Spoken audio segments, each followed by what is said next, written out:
The draft में आज हम इंडियन रेलवे के उस प्लान की बात करेंगे जो दिल्ली में नई सरकार बनने के 100 दिन के भीतर पूरा होने वाला है। इसे नाम दिया गया है 100 डेज प्लान। इस 100 डेज प्लान में इंडियन रेलवे का वो सपना है जिसे देखा तो था पूर्व प्रधानमंत्री नरसिम्हा राव और अटल बिहारी वाजपेयी ने, लेकिन उसे पूरा करने वाले हैं प्रधानमंत्री नरेंद्र मोदी।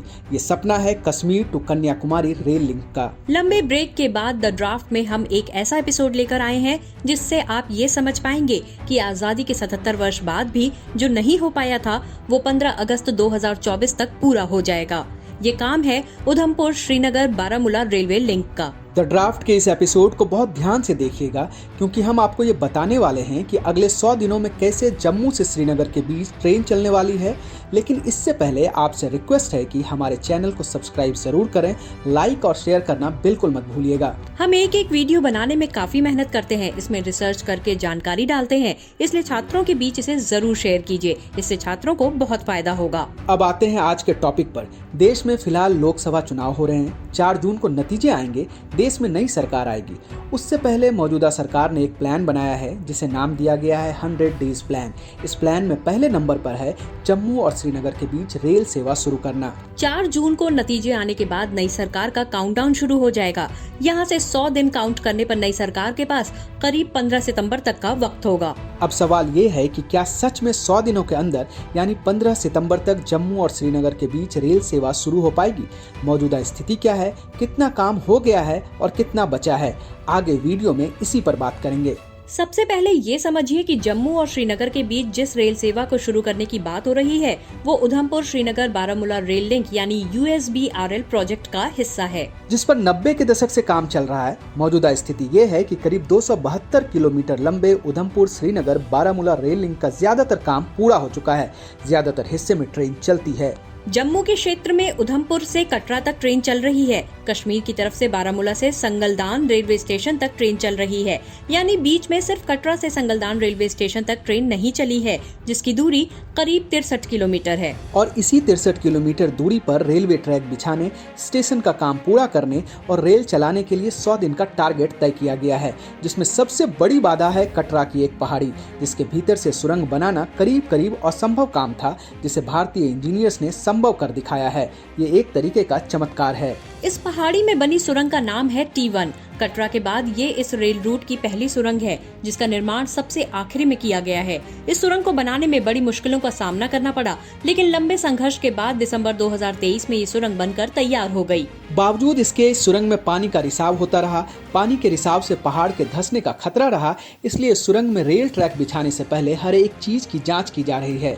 सोचिए, मात्र 3.2 किलोमीटर लंबी इस सुरंग का काम काफी वर्षों से चल रहा था, लेकिन ये पूरा नहीं हो पा रहा था, जिसके लिए 2 तरीके अपनाए गए।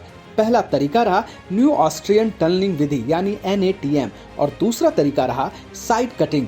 पहले न्यू ऑस्ट्रियन टनलिंग विधि यानी NATM की बात करते हैं। न्यू ऑस्ट्रियन टनलिंग मेथड में दोनों दिशाओं से सुरंग बनाई जाती है और एक बिंदु पर दोनों सिरे सटीकता से मिलते हैं। ये ड्रिल और ब्लास्ट प्रक्रियाओं की एक आधुनिक तकनीक है। ये इतना सटीक होता है कि सुरंग की लाइन और लेवल ब्रेक थ्रू के बाद दोनों भागों में पूरी तरह से मेल खाते हैं। लेकिन कटरा के इस पहाड़ के चट्टान नरम थे, इसलिए जैसे ही सुरंग के लिए खुदाई शुरू होती थी, मिट्टी भरभरा कर गिरने लगती थी, जिससे काम रोकना पड़ता था। ऐसे में इंजीनियर्स ने एक उपाय निकाला। पहले पहाड़ में पाइप रूफिंग की गई, पाइप के होल्स की मदद से छत बनाई गई और उन्हें PU ग्राउट से भरा गया। PU ग्राउट एक ऐसा रसायन है जो मिट्टी में मिलकर उसकी मजबूती 3 गुना बढ़ा देता है और मिट्टी को चट्टान की तरह ठोस बना देता है। इससे मिट्टी चट्टान की तरह ठोस हो गई, जिसके बाद खुदाई शुरू हुई। मिट्टी के भरभरा कर गिरने का संकट खत्म हुआ और फिर धीरे धीरे इस पहाड़ में 3.2 किलोमीटर की सुरंग बन पाई। लेकिन पानी के रिसाव की समस्या खत्म नहीं हुई, बल्कि रिसाव बढ़ ही गया। हालांकि सुरंग का निर्माण तो हो गया, लेकिन रेल ट्रैक के लिए जितनी गोलाई की जरूरत थी, सुरंग उतनी चौड़ी नहीं बन पा रही थी, इसलिए दूसरा तरीका अपनाया गया। पहले पहाड़ में एक साइड की कटिंग की गई, फिर बाद में दूसरी तरफ पहाड़ की कटिंग की गई। इस सुरंग के लिए जितनी चौड़ाई चाहिए थी वो हो गई। इस तरीके को अपनाने से पानी के रिसाव का खतरा बहुत कम हो गया, जिसके बाद अब इंजीनियर्स उन जगहों को आइडेंटिफाई करने की कोशिश में लग गए हैं जहां पानी का रिसाव हो रहा है। एक बार जैसे ही पानी की रिसाव की समस्या फिक्स हो जाएगी, सुरंग में रेल ट्रैक बिछाने का काम शुरू हो जाएगा और उम्मीद है कि ये अगले 1-2 महीने में पूरा कर लिया जाएगा। वैसे सुरंग में पानी के रिसाव की समस्या नई नहीं है। Udhampur Katra rail rail line में एक टनल में पानी का इतना रिसाव हुआ कि एक छोटे तालाब का निर्माण हो गया। इंजीनियर्स के लिए इस पानी को रोकना कठिन था, तो उन्होंने इसका दूसरा तरीका निकाला और पानी को स्टोर करके लोगों के घरों में इसकी सप्लाई करने लगे। इससे पानी के रिसाव से पैदा हुआ खतरा भी खत्म हो गया और लोगों को पानी की सप्लाई भी शुरू हो गई। वैसे जम्मू कश्मीर में 100 दिनों के अंदर रेल पहुंचने में इस रेल सुरंग के अलावा अब और ज्यादा काम नहीं बचा है। अगर फेज वाइज देखेंगे तो करीब करीब ये पूरा रूट तैयार है। उधमपुर श्रीनगर बारामूला रेल लिंक की कुल लंबाई 272 किलोमीटर है। पहला फेज कटरा से उधमपुर रेल रूट का है, जिसकी लंबाई 25 किलोमीटर थी, जो 2013 में पूरा हो गया। दूसरा फेज कटरा से बनिहाल तक का है। ये रूट 111 किलोमीटर का है। इसमें से 48 किलोमीटर रेल रूट का काम पूरा हो चुका है। सिर्फ 63 किलोमीटर रेल लिंक का काम अभी पूरा नहीं हुआ है, जिस पर आज हमने वीडियो बनाया है। तीसरा रूट बनिहाल से काजीगुंड तक का है। इसकी लंबाई 18 किलोमीटर है और ये भी पूरा हो चुका है। चौथा फेज काजीगुंड से बारामूला रूट की लंबाई 118 किलोमीटर है। इसे भी पूरा किया जा चुका है, यानी बनिहाल से बारामूला तक 136 किलोमीटर का काम जून 2013 में पूरा हुआ। इस रूट पर ट्रेन भी चलती है। अब इस पूरे 272 किलोमीटर रेल रूट में सिर्फ 63 किलोमीटर का काम बचा है और ये 63 किलोमीटर का हिस्सा 111 किलोमीटर के उस रेल रूट में आता है, जिसमें 97 किलोमीटर की रेल लाइन सुरंग में बनी है। इन सुरंगों की संख्या 27 है। इस रूट पर 67 किलोमीटर की स्केप टनल भी बनी है। इतना ही नहीं, इस 111 किलोमीटर के रूट में 26 बड़े और 11 छोटे रेलवे ब्रिज हैं। इसी रेल रूट पर दुनिया के सबसे आधुनिक और कठिन रेल ब्रिज भी हैं। इसमें एक है चिनाब नदी पर बना चिनाब आर्क ब्रिज, जो दुनिया का सबसे ऊंचा रेलवे ब्रिज है। दूसरा है अंजी नदी पर बना अंजी खड्ड रेलवे ब्रिज। ये भारत का पहला केबल रेल ब्रिज है।